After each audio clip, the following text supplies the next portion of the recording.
వందే మాత్రం. నేను మీ journalist Navata. Welcome to R voice. ఈ వీడియో ముఖ్యంగా సుడో సెక్యులర్లకు అంకితం.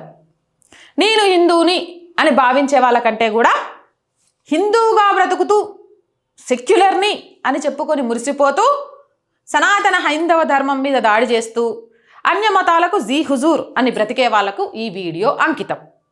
ఏంటి అనుకుంటున్నారా? మీ అందరికీ తెలిసిందే కదా, దివంగత కవి మునావర్ రానా. ఆయన ఒకప్పుడు త్రిబుల్ తలాక్ గురించి మాట్లాడితే, త్రిబుల్ తలాక్ గురించి రాజ్యాంగం లాంటివి జోక్యం చేసుకోవద్దు, అది వాళ్ళ మతపరమైన అంశాలు, మతపరమైన విశ్వాసాలు, వాటిని దెబ్బతీసే విధంగా ప్రవర్తించొద్దు అని మాట్లాడిండు. తాను పాలు పోసి పెంచిండు. ఆ పాము ఈరోజు ఆయన కూతుర్నే కాటేసింది. ఎట్లా అనుకుంటారా? ఆయన కూతురు ఒక ముస్లిం అతన్ని పెళ్లి చేసుకుంది. ఇప్పుడు ఆమె బయటికి వచ్చి ఇగో ఈడ ఉండాలి కేసు పెట్టింది. ఏమని అనంటే, నా మొగుడు త్రిబుల్ తలాక్ ఇచ్చి నన్ను బయటకు గెంటేసిండు. అసలు త్రిబుల్ తలాక్ అనేది భారత రాజ్యాంగంలో లేదు, దాన్ని నిషేధించిండ్రు. అందరిలాగే కోర్టుకు వెళ్ళి చట్టపరంగా విడాకులు తీసుకోవాలా, కానీ ఇక షరియా చట్టం అని 4 పెళ్ళిళ్ళు చేసుకోవచ్చు, ఎన్ని పెళ్ళిళ్ళు అయినా చేసుకోవచ్చు, ఆడదాని మీద మోసు తీరిపోతే 3 సార్లు తలాక్ తలాక్ తలాక్ అని చెప్పి బయటికి గెంటేయచ్చు అనే మూర్ఖులు ఆలోచనలు ఈరోజు గీ ఆడబిడ్డ జీవితాన్ని నడి రోడ్డు మీదకి తీసుకొచ్చి ఇగో గిట్ల కేసులు పెట్టేదాకా తీసుకుపోయింది. ఇక గీ మునావర్ రానా తన జీవితాంతం నరేంద్ర మోదీ గురించి విమర్శించడమే. తన కుమార్తెను రక్షించడానికి ఇప్పుడు మోడీ ప్రభుత్వం తీసుకొచ్చిన త్రిబుల్ తలాక్ చట్టమే ఆయనకు గతైతుంది. ఏ పాముకైతే పాలు పోసిండో గా పాము కాటేసింది. ఎవరినైతే తిడుతూ ఉన్నాడో ఇప్పుడు గా మహానుభావుడు తీసుకొచ్చిన చట్టమే గీల కూతురికి అండగా అయింది. కట్నం వేధింపులతో పాటు ముస్లిం మహిళల వివాహ హక్కుల పరిరక్షణ చట్టం కింద షిఫా లక్నోలో ఫిర్యాదు చేసింది. గామ పేరు షిఫా. ట్రిపుల్ తలాక్ చట్టం కింద కేసు నమోదైంది. తన అత్తామామలు 20 లక్షలు మరియు ఒక ఫ్లాట్ డిమాండ్ చేస్తున్నట్లు ఆరోపించింది. ఇది వేధింపులకు దారితీసిందని, చివరికి తలాక్ చెప్పేసి తనను బయటికి గెంటేసిండ్రు అని చెప్పింది. ఈ కేసు తీవ్రమైన చర్చను రేకెత్తించింది.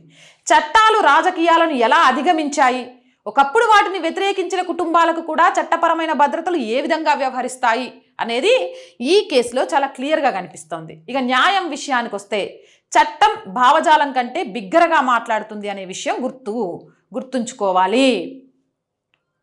పిల్లల్ని కూడా ఇయ్యకుండా బయటికి గెంటేసిండ్రట త్రిబుల్ తలాక్ అనేది చెప్పేసి, నాకు న్యాయం చేయండి మహాప్రభు అంటూ ఈరోజు ఇగో గిట్లొచ్చి వేడుకుంటోంది. దీనికి సంబంధించి అమిత్ మాల్వియా గారు ఎక్స్లో పోస్ట్ చేసిండ్రు కేసు నెంబర్తో సహా. Lucknow Uttar Pradesh famous poet Munawwar Rana's daughter Hiba Rana has been given triple talaq. Satganj police have registered a case and are investigating the matter. If the can happen to Munawar Rana's daughter, imagine the reality faced by ordinary Muslim women with no influence or platform. The law banning triple talaq has given Muslim women and their parents much needed protection, security and dignity. అంటే గింత పేరున్న గింత పరపతున్నోళ్ళకే గీ triple తలాక్తో ఆడోళ్ళ బతుకులు విచ్ఛిన్నమవుతుంటే ఒక సాధారణ ముస్లిం మహిళ పరిస్థితి ఏంటి? సెక్యులర్లం, మేము సెక్యులర్లం అని సంకలు గుద్దుకుంటూ సెక్యులర్లం కాబట్టి మమ్మల్ని ఏమనరు, ముందు హిందూ అని ఫీల్ అయ్యేటోడిని ఏమన్నా చేస్తాడంటే, అరే బాయ్ ఆ పాముకు ఇక తేడా కనబడదు, కాటేయాలనుకున్నప్పుడు ఫస్ట్ నిన్నే కాటేస్తుంది అని చూపించిండ్రు. కాబట్టి ఇక సెక్యులర్ ముసుగును తీసి రాజ్యాంగబద్ధంగా హిందూ ధర్మబద్ధంగా బతకడం నేర్చుకోండి. అండ్ ఇక ముస్లింలకు ఇచ్చి పెళ్లి చేస్తే ఏమవుతుంది? ఇక గీమ చూడు మతం గురించి మస్తు ముచ్చట్లు చెప్తుంది, పొద్దున్న లేస్తే వాళ్ళనే అంటది అని అంటారు చూసిండ్రా. ఏదో ఒకరోజు గిదే చాలా క్లేసుల్లో క్లియర్గా కనబడుతుంది. నేను మళ్ళీ నోరు తెరిచి చెప్పాల్సిన అవసరం లేదు. కాబట్టి సెక్యులర్లారా తస్మత్ జాగ్రత్త. మీరేమంటారు? మీ అభిప్రాయం ఏంది? కామెంట్ సెక్షన్లో పెట్టేయండి.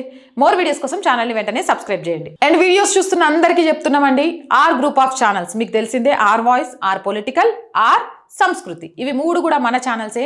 So please subscribe our channels. మీరు చేసే సబ్స్క్రిప్షన్సే ఈ ఛానల్కి కొండంత బలం. ప్రతి వీడియో కూడా ఈరోజు సమాజంలో చైతన్యం కోసం చేస్తుంది కాబట్టి లైక్ చేయండి, షేర్ చేయండి. ఇంకా ఎలాంటి వీడియోలు చేస్తే బాగుంటుంది అనేది కామెంట్ చేయండి. అలాగే ఆర్థికంగా దయచేసి రోజు అడుగుతున్నానని కాదు, కానీ మీ సహాయం అనేది ఛానల్కి చాలా అవసరం కాబట్టి గుర్తు చేస్తున్నాను. మీకు తోచిన ఆర్థిక సహాయం చేస్తూ ఈ ఛానల్ని నిలబెట్టడం కోసం శత విధాలా ప్రయత్నం చేస్తున్న ఒక అమ్మాయి కలకు సహకారం అందించండి. ఆర్థికంగా సపోర్ట్ చేయాలంటే సబ్స్క్రిప్షన్ పక్కనే జాయిన్ అనే బటన్ ఉంటుంది. 1 to 5 లెవెల్స్ ఉంటాయి. ఏదో ఒక లెవెల్లో సపోర్ట్ చేయండి. లేదా స్క్రీన్ మీద గూగుల్ పే, ఫోన్పేతో పాటు అకౌంట్ డీటెయిల్స్ ఉన్నాయి. మీకు తోచిన సహాయాన్ని అందించవచ్చు. వ్యాపార ప్రకటనల కోసం 8328500576 నెంబర్ని సంప్రదించండి. జై హింద్, జై భారత్.